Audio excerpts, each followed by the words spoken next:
যুক্তরাষ্ট্র ও ইসরায়েলের আক্রমণ এবং ইরানের পাল্টা হামলার জেরে মধ্যপ্রাচ্যের আকাশে উড়োজাহাজ চলাচল বন্ধ ঘোষণা করেছে বিমান বাংলাদেশ সহ দেশি বিদেশি সব এয়ারলাইন্স। এতে হাজারো যাত্রী রাজধানীর হজরত শাহজালাল আন্তর্জাতিক বিমানবন্দরে আটকা পড়েছেন। হঠাৎ এমন পরিস্থিতিতে প্রবাসীরা পড়েছেন ভোগান্তিতে।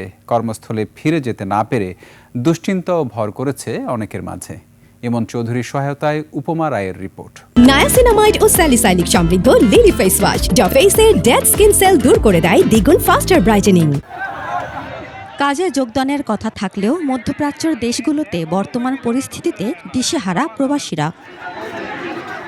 সন্ধ্যা ও রাতের ফ্লাইটের যাত্রীরা শনিবার দুপুরের আগেই বিমানবন্দরে পৌঁছান, কিন্তু বিকালের পরই ফ্লাইট বাতিলের ঘোষণা আসে। এরপর বিমানবন্দরে চেক ইন করতে দেওয়া হয়নি তাদের। এতে করে শত শত যাত্রী বিমানবন্দরে আটকা পড়ে আছেন। অনেক দূর থেকে আসি, কি হবে এটা নিয়ে আমরা আসলে দুশ্চিন্তার ভিতরে আছি।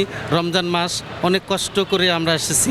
সুস্থভাবে যাতে আমরা কোনো বিশৃঙ্খলা না হয়, এটা যাতে সুস্থভাবে আমরা যাইতে পারি প্রবাসে।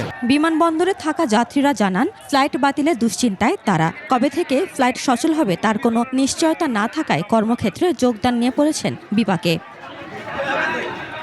বিমান কর্তৃপক্ষ বলছে, ইরানে যুক্তরাষ্ট্র ও ইসরায়েলের হামলা মধ্যপ্রাচ্যের আঞ্চলিক নিরাপত্তা ঝুঁকিতে ফেলেছে। এর প্রেক্ষিতে সংশ্লিষ্ট দেশের বেসামরিক বিমান চলাচল কর্তৃপক্ষের সিদ্ধান্ত অনুযায়ী বাহরাইন, কুয়েত, দুবাই ও কাতার সহ কয়েকটি দেশের আকাশসীমা সাময়িকভাবে বন্ধ ঘোষণা করা হয়েছে। পরিস্থিতি স্বাভাবিক হলে আবার সচল হবে ফ্লাইট।